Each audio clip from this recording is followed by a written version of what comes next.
Tyler, to get us started, give me two truths and a lie, please. Yeah. First one, I compete in Spartan obstacle course races. Okay, The excellent. second is I invested in a castle in Scotland. Nice. And the third is I made the front page of the newspaper with the alligator being walked out of one of my apartment units. Oof. These are good ones. Did you say alligator or crocodile? I said alligator. Okay.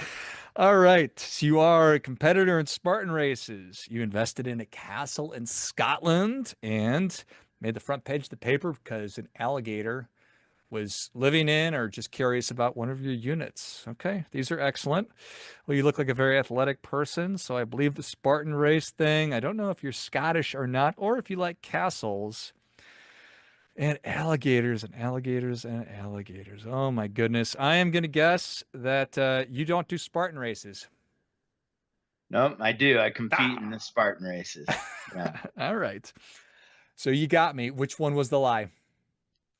That I invested in a castle in Scotland. Okay. Been to several, but no opportunity to invest in one yet. Got it. I wasn't sure.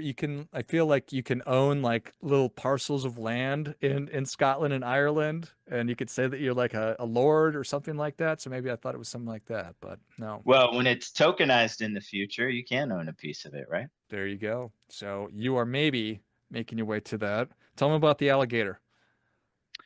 Yeah. We one day I got a call and the news was at my one of my apartment buildings, and I didn't show up, but I did read the front page of the paper where my building was on as they walked a crocodile out, and there was a drug dealer in there, and they didn't arrest him for selling drugs. They busted him for selling exotic pets and creatures on Amazon, including piranhas. And that's what they were busting him for. When they broke in, he had a pet alligator that they walked out. Man, the piranha kingpin operating out of one of your apartments with his pet Yeah, alligator. yeah. Right after we had bought it and we're, starting the repositioning of it. But yep, front page news. So there is such thing as bad PR or no such thing as bad PR. Yeah, I would say there is such a thing. I didn't show up for the interview. We'll put it that way. Got it. Well, life is a funny thing. And the Spartan races, Yeah, just yeah. I love Spartan races. Are you familiar with them? yeah. Yep. So I did a trifecta this year, which ended with a beast race in Bozeman, Montana, here in June. The second time I've done the trifecta, and probably on deck for another round next year. Well, very cool. Very cool. Those races are that whole giant industry and so many people really enjoying it. So I think it's pretty cool. Awesome. Yep. Well, you got me. Great job, Tyler. We're all happy for you. What is top of mind for you right now? Top of mind for me is the future of investment real estate and real estate investing. That's where I spend a lot of my time thinking about how it can be better for investors and for the owner operators. We live in a digital world nowadays, and real estate's just been left behind. And so I think a lot about that. And when you say it's been left behind, just people have not been mapping over the new technologies to it yet, and that's the space you're operating in. Tell us about it.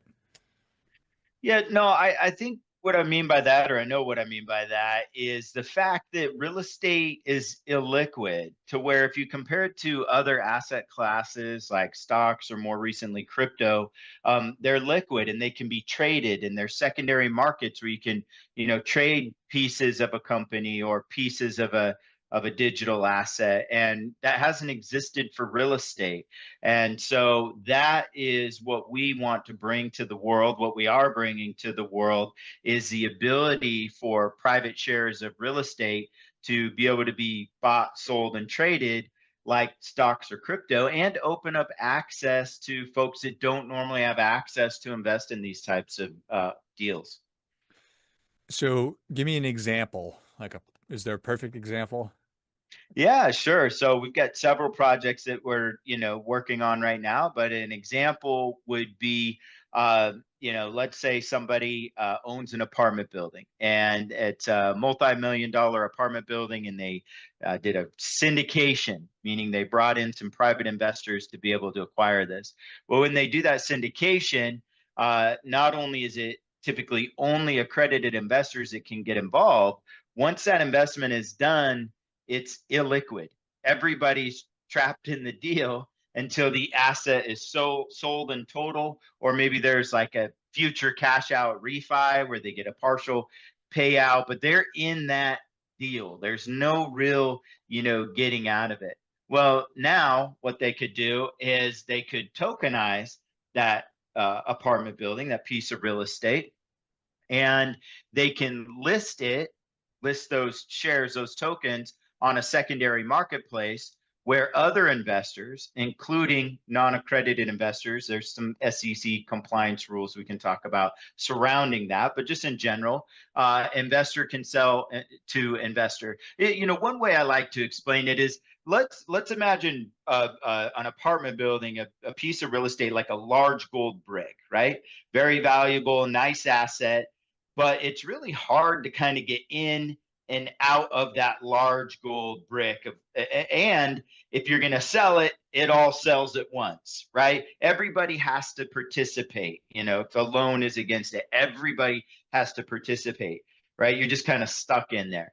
But now imagine that we turn that large gold brick into 10 million gold coins. And now everybody who invested in that actually gets to hold their share of their gold coins in their hand. And now they can choose to do what they want with it. They could sell one or two or all of those gold coins. They could buy more gold coins. And, coming in the future here, they could actually get loans against just their share of the gold coins, not the whole real estate or whole gold brick. So it just opens up so many more options for diversification and flexibility for those that do enjoy real estate investments. Which certainly makes sense. So do secondary markets exist for this already, or are you needing to create those as well? Yeah, so my company has a subsidiary company called REtokens Capital. Parent company is REtokens USA. So REtokens Capital, we were just awarded a digital broker dealer and ATS license. So we're a FINRA member. We're an SEC registered marketplace, and we're one of only about 10 companies in the United States that have this type of licensing that's an active company. So yes, we are launching that secondary marketplace here in Q4, maybe by the end of Q3, but likely in Q4, where these investments will be available. How easy was that? Or was it almost impossible? Yeah, extremely difficult. There's so much that goes into it. It's very expensive. You need to have a large team of attorneys, team of securities executives, and you need to pay them the entire time that you go through this process before you're ever even approved in business, if you get approved. There's much more to it. I've owned real estate brokerages and property management companies and have all sorts of different professional licenses. This is at a whole nother level because as an exchange, it's the same as like a NASDAQ private markets exchange. So, or if you look at the New York Stock Exchange as a public exchange, we're an exchange for private placements like real estate syndications. And so we, being SEC registered, the amount of regulation you're under is significant, but that's awesome for investors, right? It's not the crypto DeFi world where you're not sure what you're buying or who you're buying it from. These are securities in a SEC registered marketplace where you can actually get involved in real estate in a completely different way at a level of your choosing. Well, I think it's really exciting, and I can't even imagine well, you could tell us all about it, but just so much complexity in actually getting that done. So very impressive. Congratulations. Thank you. How are um, the the tokens, how are they priced? How often are they going to be priced? Yeah.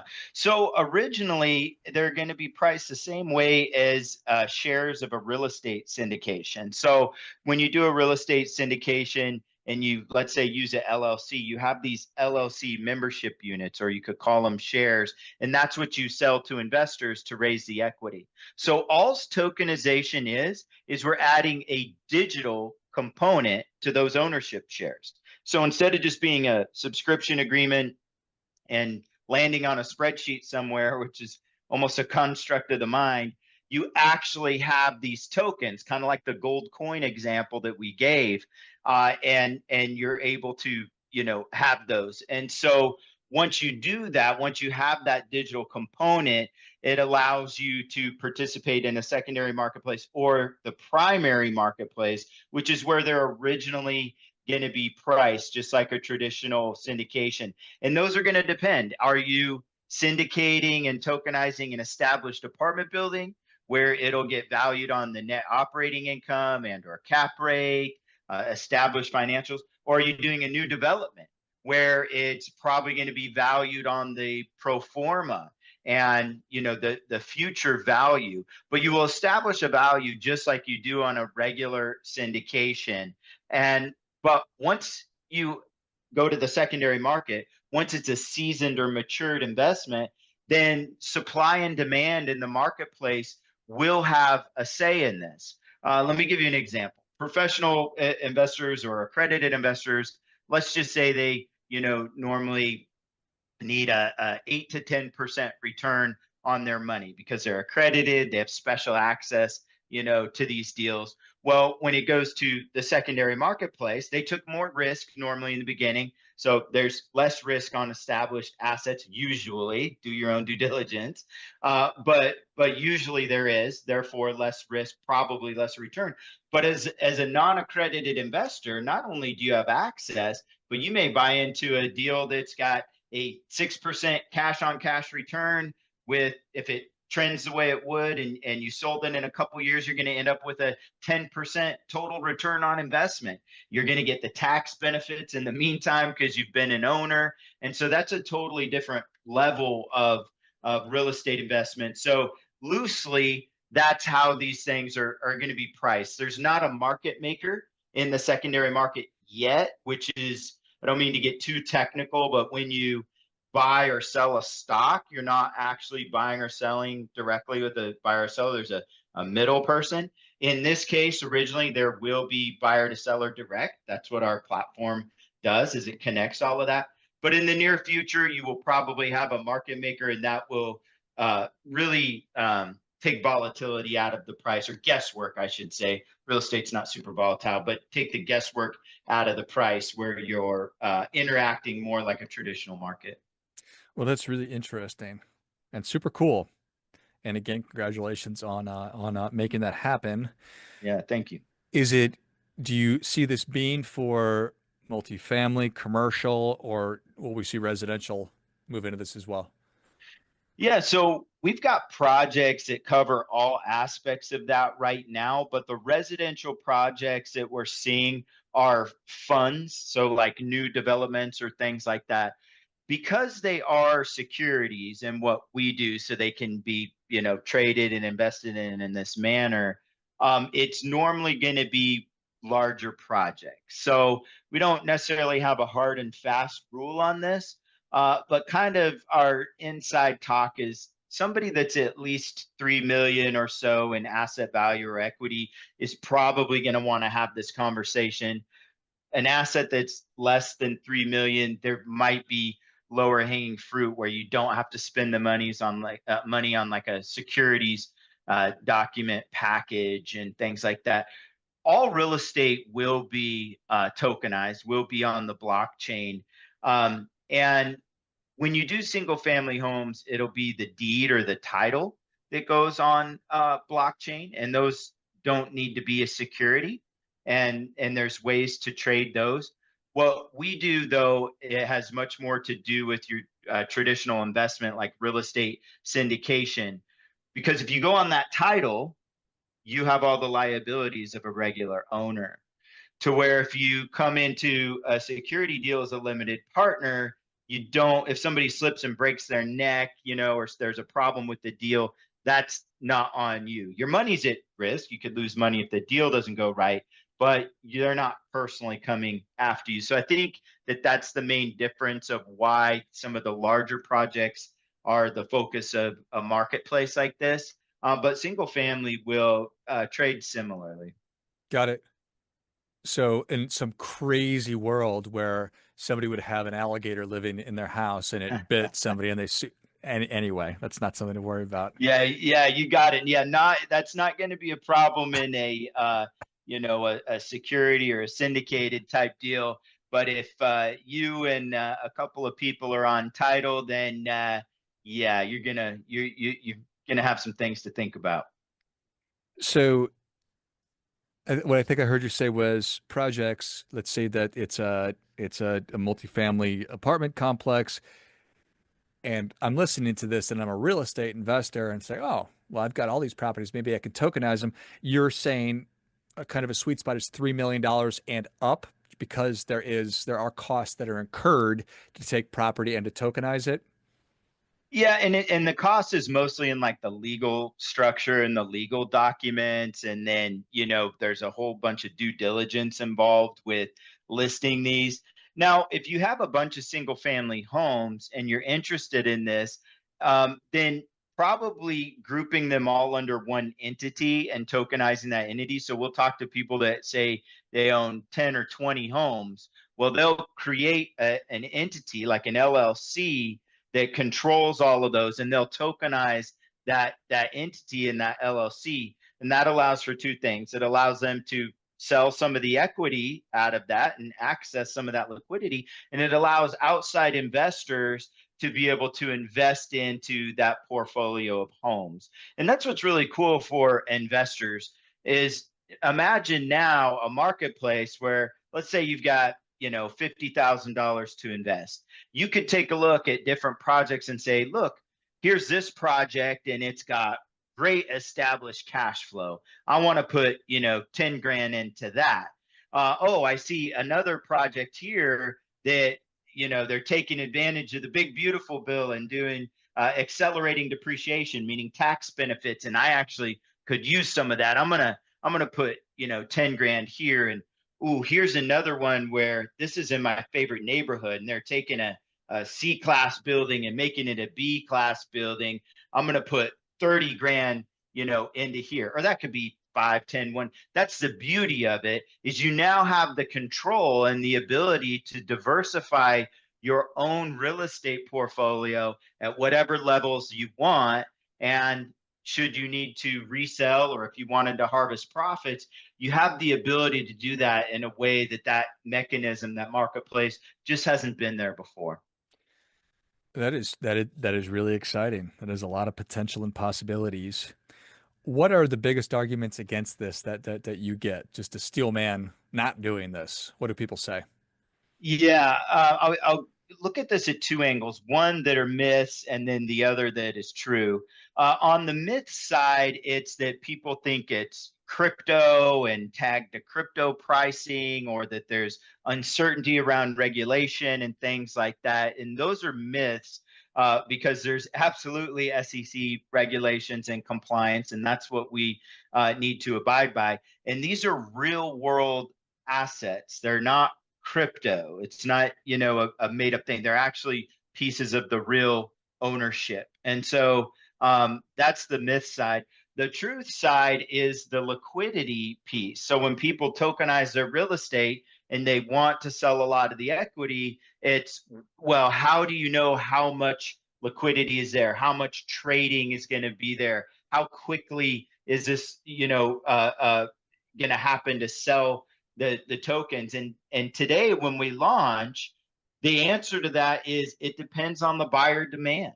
It depends on how many buyers are there, and that's why you want to price your stuff well, right? And what that liquidity is going to look like. And we have variations of this from retail investors to real estate investment funds to family office, so on and so forth, that are interested in that. But that is the one question we get a lot, or one uncertainty that's out there that has truth to it is we're not quite sure how quickly the adoption curve will come, because people really at this point it hasn't existed, so they need to be made aware that this type of marketplace is available.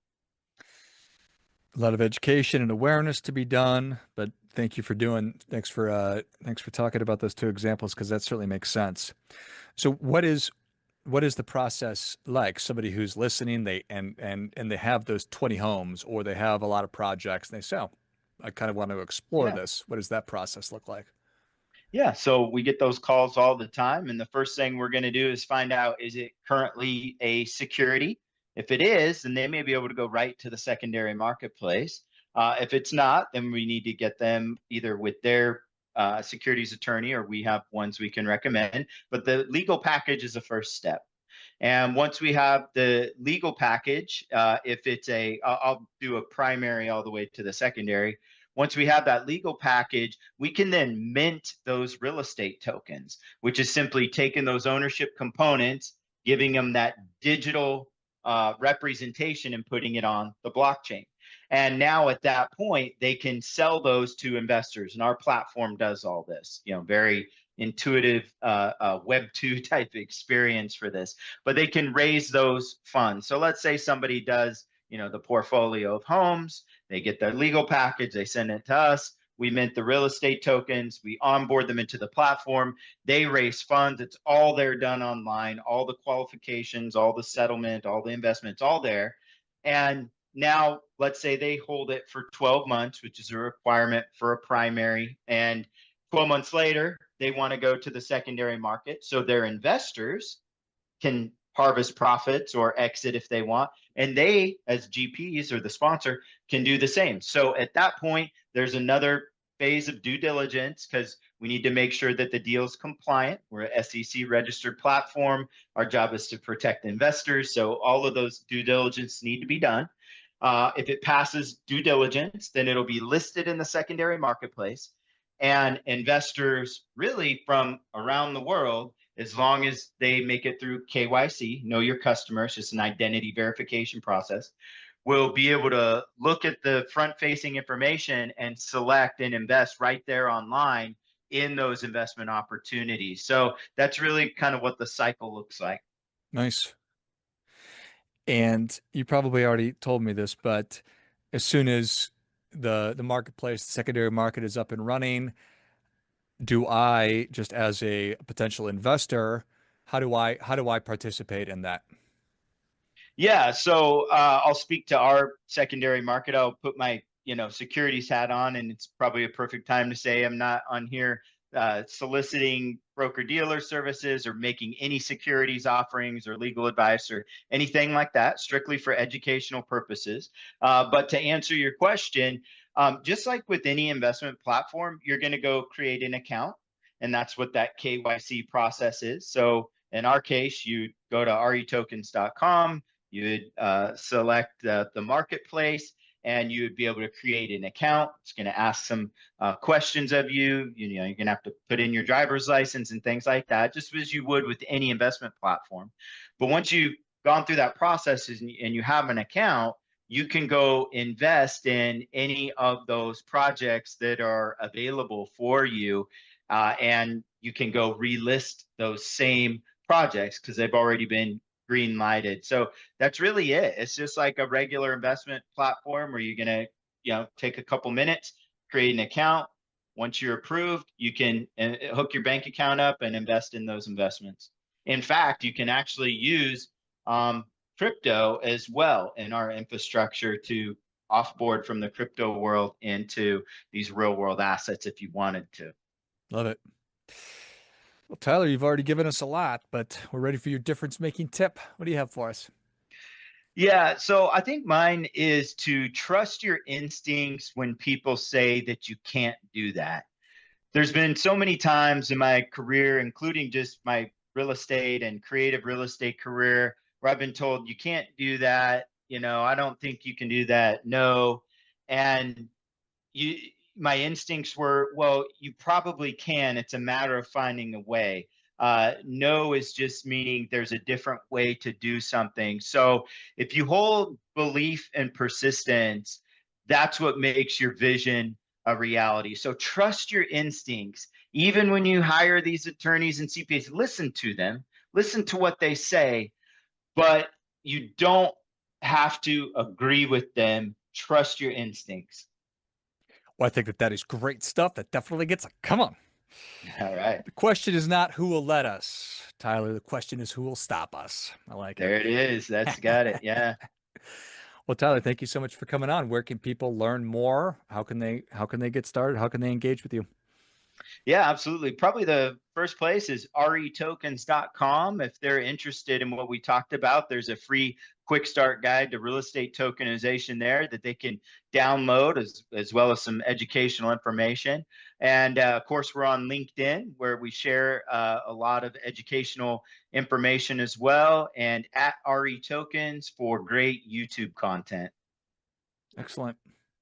Well, if you enjoyed as much as I did, show Tyler your appreciation. Share today's show with a friend who also appreciates good ideas. Go to retokens.com and check out everything that we've been talking about today. Download that free quick start guide and educate yourself a little bit further on how it all works. You can find them on LinkedIn as well as YouTube and probably all over other social media sites, but we will link all of those in the notes of the show.